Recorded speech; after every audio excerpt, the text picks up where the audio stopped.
The Galactic Council was not accustomed to being ignored. For millennia, they had governed the stars with absolute power. Their word was law across countless star systems, and their diplomacy was considered an impenetrable fortress. Alien species far and wide had bowed to their demands, fearful of the Council's immense reach and influence. Empires rose and fell under their watchful eye, and the mere mention of the Council's name sent ripples of fear throughout the galaxy. But today, something was different.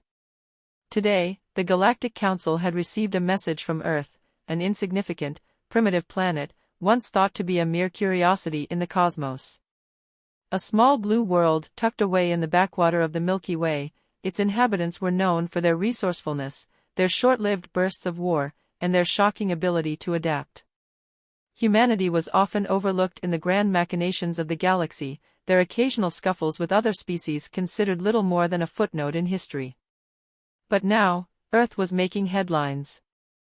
The Galactic Council had sent its finest diplomats to Earth, tasked with offering a strategic alliance. The Council believed that this was the natural course of things. The Zharrax, once conquerors of dozens of worlds, had fallen to Earth's newly unified forces. The Valorians, a peaceful yet powerful species, had traded with Earth for centuries. Humanity was becoming a rising power, one that could no longer be ignored. And so, they had sent their representatives to Earth to discuss a future partnership, an arrangement that would benefit both sides, peace, resources, and the promise of power beyond imagination. However, something unexpected had happened.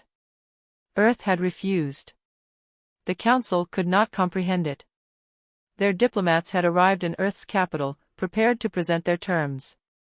They arrived in their elegant, shimmering ships, their technologically advanced fleet floating like a peaceful omen above the human world.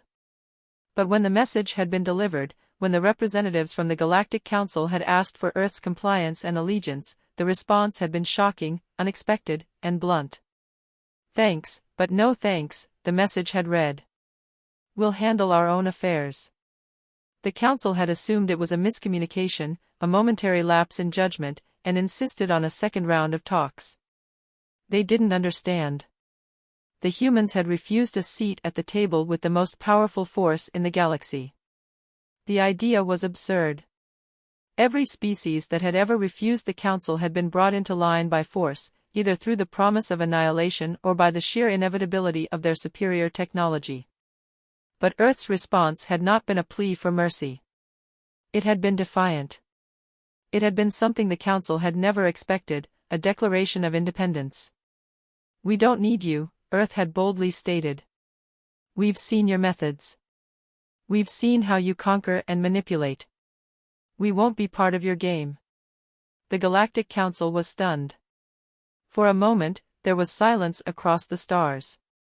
The members of the Council, each a representative from a powerful and ancient species, exchanged confused glances.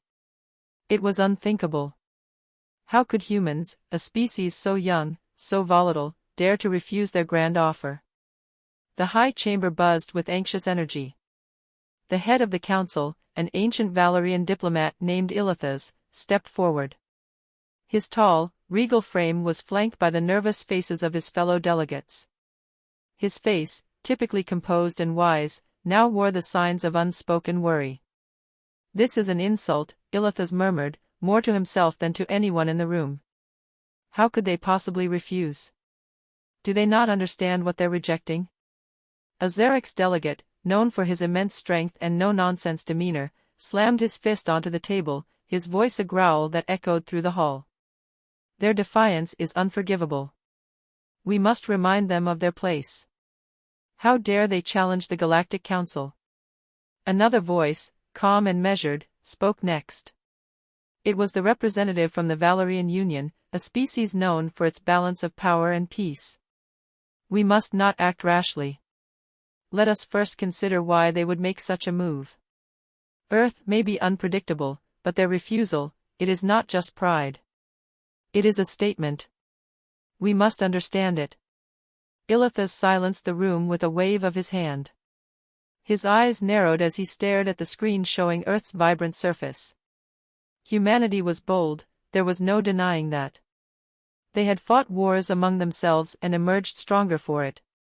And now, they were challenging the very foundation of galactic order.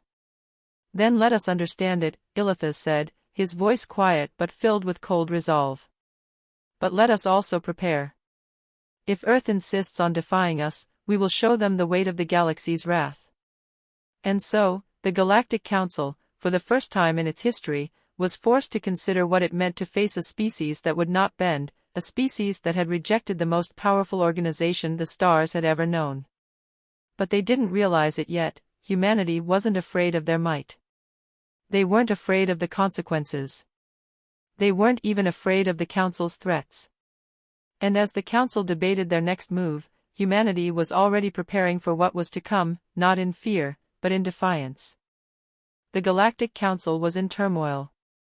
The message from Earth had sent shockwaves throughout the galaxy, and now, representatives from every species were clamoring to weigh in on what to do next. What should have been a simple diplomatic mission had turned into a complex web of confusion and distrust. It had been over a week since Earth had rejected the Galactic Council's offer, and the consequences were already beginning to ripple across the stars. On every planet that had once been a willing ally, whispers had started to spread. The Valorians, who had long been the peacekeepers of the galaxy, were now questioning the Council's influence. The Tsar, a fierce warrior race, had already begun flexing their military might, their ships moving ominously closer to Earth's orbit, seeing the Council's faltering as an opportunity to gain power. And the Zharrax, still licking their wounds from their defeat at Earth's hands, had called for reinforcements, pledging to reclaim their lost honor by confronting humanity once more. But despite the mounting pressure, Earth remained steadfast in its refusal. Humanity, it seemed, was no longer content to follow the path laid out for them by the older, more powerful civilizations. They had drawn a line in the sand, and now, the galaxy was waiting to see what would happen next. In the heart of the Galactic Council's citadel, the once quiet chambers buzzed with heated debate. The delegates, each a representative from one of the Council's member species, argued fiercely over what to do about Earth's defiance. But one thing was certain, they had underestimated the humans. And now, their pride was on the line. "We cannot let this stand," the Zharrax delegate, General Vroth, growled, his deep voice vibrating through the chamber. "We have extended the hand of alliance, and they have spit in our faces. What does that tell you about the humans?" "General, you forget yourself," said Zelthara, the sleek and measured representative from the Valerian Union. "This is not a matter of pride. This is about understanding their perspective. Earth may be young, but they have fought and survived in ways we cannot fathom. Perhaps they do not see our offer as a blessing, but as a means to control them." "That is absurd." Vroth snapped, his alien eyes flashing with contempt. "They will fall in line, just as every other species has.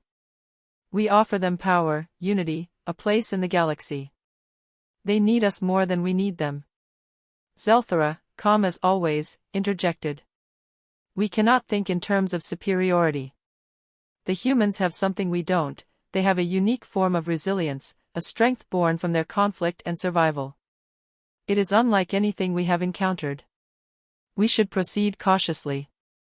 Across the room, the Zothran delegate, Zharrax, a creature with vast wings and a high-pitched voice, spoke up.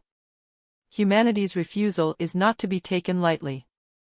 The humans may believe they can fight alone, but they have no idea what the galaxy can do when it comes together. We should strike while they are still vulnerable. Remind them of the consequences of defying us. There's no question that we could crush them," Ilithus, the Valerian leader, said, his voice tinged with exhaustion. "But at what cost? We are a galactic empire, we have built peace by understanding, not by force. If we destroy Earth, we risk throwing the entire galaxy into disarray. This could spark a war." "Enough!" Vroth bellowed, slamming his fist onto the table. "The time for diplomacy is over. This is war. We cannot allow a single species to challenge our authority. It is an insult to everything we have built." Ilithus stood in silence, the weight of the situation pressing down on him. He knew Vroth was right about one thing, Earth's defiance was a message. It was a challenge, one that could tear the fragile piece of the galaxy apart. And yet, part of him still believed there was another way. "Then let us test the strength of our resolve," Ilithus finally said, his voice cold and calculated. "But we do so carefully. We will send a fleet to Earth, yes, but we must make one final attempt at diplomacy before the first shot is fired. If Earth still refuses us, then we will respond accordingly." The room fell into silence as the council debated the next move. Their pride was at stake, but so was the galaxy's future. And as the members whispered among themselves, Ilithus couldn't shake the feeling that the true strength of humanity was yet to be understood. The humans had rejected their offer of peace, but they had done so in a way that felt calculated, even purposeful. It wasn't just a refusal, it was a statement. Ilithus turned his gaze to the holographic display in front of him, showing Earth's vibrant blue surface, now a symbol of defiance against the might of the galaxy. What would it take to break their resolve? He wasn't sure. But one thing was certain, the humans had made a dangerous enemy, and they would not back down without a fight. "We prepare for war," Ilithus whispered to himself. The stars above Earth's atmosphere seemed to pulse with an unsettling energy as the Council's decision was made. A fleet of warships, each a colossus of firepower and technology, had been dispatched. Thousands of elite soldiers, commanders, and diplomats were on board, all prepared for one last diplomatic attempt before the weapons of the Council were unleashed. But even as the fleet began its slow journey toward Earth, there was an underlying tension in the air, an uneasy understanding that humanity would not bend easily. Sergeant Jack "Hammer" Malone had seen many things in his career, but this was different. He wasn't fighting for his country. He wasn't defending a political regime or a military strategy. He was fighting for his people's right to exist on their terms, not under the thumb of an alien empire that had never understood what it meant to fight for survival. The news of the impending fleet was everywhere. In every corner of Earth's major cities, on every screen, in every news broadcast, the message was the same. The Galactic Council's final offer was on its way, and if humanity didn't comply, the consequences would be catastrophic. Earth had already been warned. The message was loud and clear: the galaxy would not tolerate Earth's defiance. But for the first time in history, humanity stood united. The UN had convened emergency meetings, global leaders putting aside their differences to come together. But it wasn't just the governments that responded. The people, the everyday citizens, came together as well.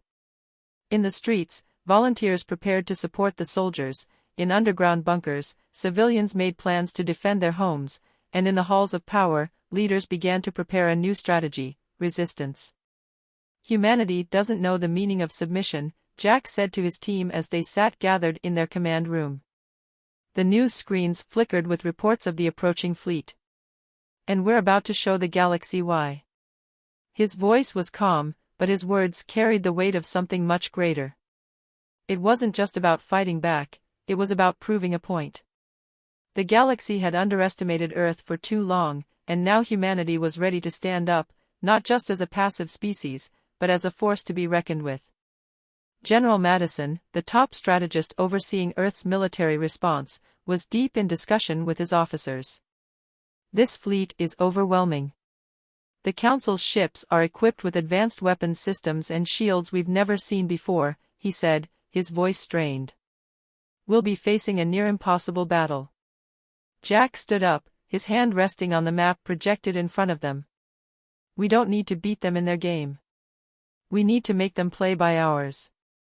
General Madison's eyes narrowed as he considered Jack's words. "Explain." "We fight how we've always fought, by using everything we've got. We know our terrain, we know our strengths, and we know how to fight dirty." Jack turned his gaze to the other soldiers around the room. "We're going to force them to underestimate us, and we'll make them regret it." The plan was simple, but it was also audacious.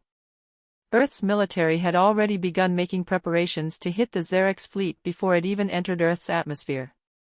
While the Council was still weeks away, Jack's team had begun to sabotage and disrupt their communication channels, planting misinformation and scrambling their sensors. Humanity's strength lay in its adaptability, and Earth's soldiers had learned how to use every advantage, even when it seemed like there were none. In the days that followed, Earth's first line of defense was established, not just by the military, but by civilians as well. In every corner of the planet, people rallied to the cause. The elderly repaired old communication equipment, tech enthusiasts designed countermeasures, even children joined in, creating symbolic gestures of resistance to show that humanity's fight wasn't just for a select few, it was for everyone. As the Council's fleet drew closer, humanity's resistance was growing stronger by the day. The world was no longer divided by borders or politics. Earth was united in a way it had never been before. And with each passing hour, the fear that once gripped Earth's population was slowly being replaced by a burning desire for victory. At the same time, the Galactic Council's diplomats were preparing for their arrival. Their fleet, composed of the best ships and soldiers in the galaxy, was a terrifying sight. The ships were massive, their sleek designs a testament to millennia of technological advancement. Every ship carried hundreds of alien soldiers, ready to subdue Earth's forces and enforce the Council's will. But the Council had made one fatal mistake: they had underestimated humanity's capacity for resilience. They thought Earth was a fragile species, incapable of mounting any real defense. They had assumed that Earth's political systems, with their internal divisions and conflicts, would be its undoing. What they didn't count on was the unity that came from sheer survival. What they didn't understand was that humans, when faced with extinction, would not fall in line. As the Zharrax ships entered Earth's atmosphere, Jack Malone stood at the front of his command, the weight of responsibility heavy on his shoulders. He had seen countless battles, but this was unlike any other. It wasn't just a fight for land or resources, it was a fight for humanity's identity. "We're not just defending our world," Jack said quietly, more to himself than anyone else. "We're showing the galaxy that Earth is a force to be reckoned with. And we won't back down." The battle had arrived. The Zharrax fleet loomed over Earth, a terrifying presence in the sky. Their warships, each more massive and advanced than anything humanity had ever seen, hovered menacingly over the planet's major cities. They sent shockwaves through the atmosphere as they entered Earth's orbit, and the tension was palpable across every continent. For a moment, the world held its breath. But then, humanity responded. The first wave of Earth's defense systems activated, sending waves of missile interceptors streaking into the sky. While the Zharrax ships had technology capable of evading Earth's conventional weapons, they hadn't accounted for one thing: the ingenuity of humanity. Earth's defenses weren't just about brute force, they were about unpredictability, creativity, and a deep-seated will to protect what was theirs. The Zharrax had believed they could overwhelm humanity's defenses with ease. They had underestimated the power of a species willing to fight for its home. As the missiles and countermeasures hit their targets, the Zharrax fleet began to respond with their own firepower, launching energy beams capable of annihilating entire cities in a single blast. But Earth was ready. From the underground bunkers where military strategists had been working tirelessly for days, humanity's retaliation took shape. Jack Malone and his team, now deeply entrenched in their own battle strategies, had launched their counteroffensive. The first phase of the Zharrax invasion was thwarted by the precision of Earth's combined forces: elite military units, resistance groups, and civilians all working in unison to defend the planet. "I knew they'd try to overwhelm us," Jack said, looking at the holographic map of Earth's defenses. "But they're not accounting for us. Not our unpredictability." The first shots had been fired, but Earth had held firm. The Zharrax fleet, with all its advanced technology and firepower, had underestimated the human spirit, and now it was being tested.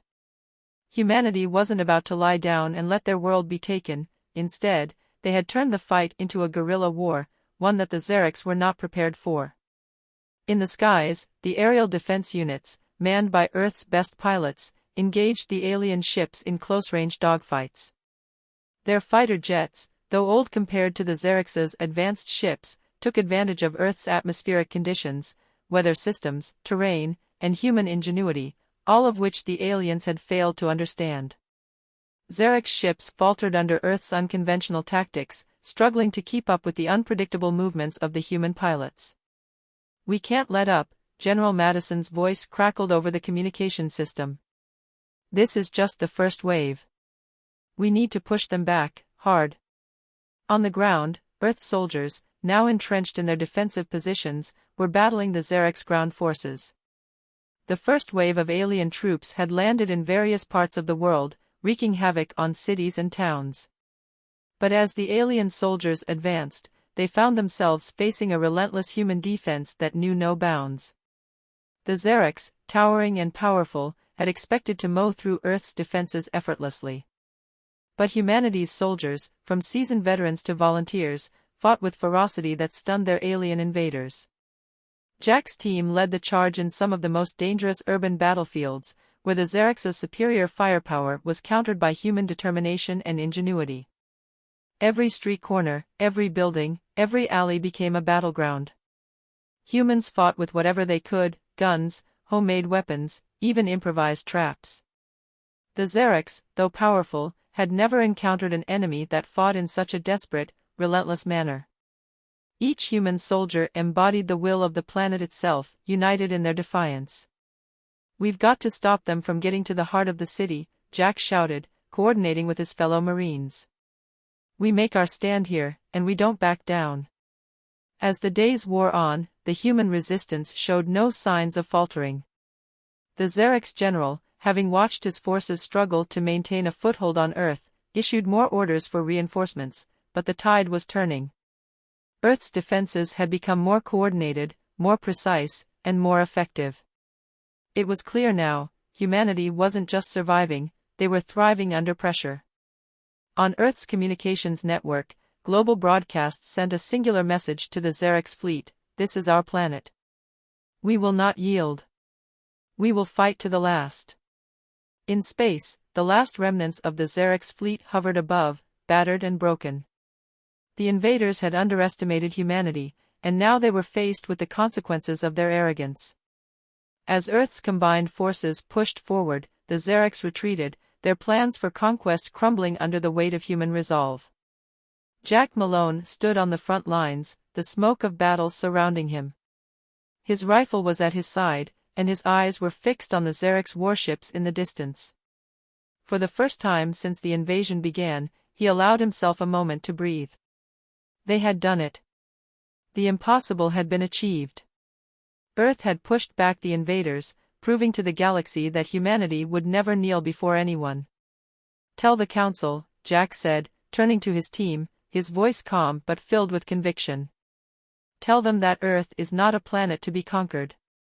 It's a planet to be feared." As the last of the Zharrax forces retreated into the stars, Earth stood victorious, united, and more determined than ever.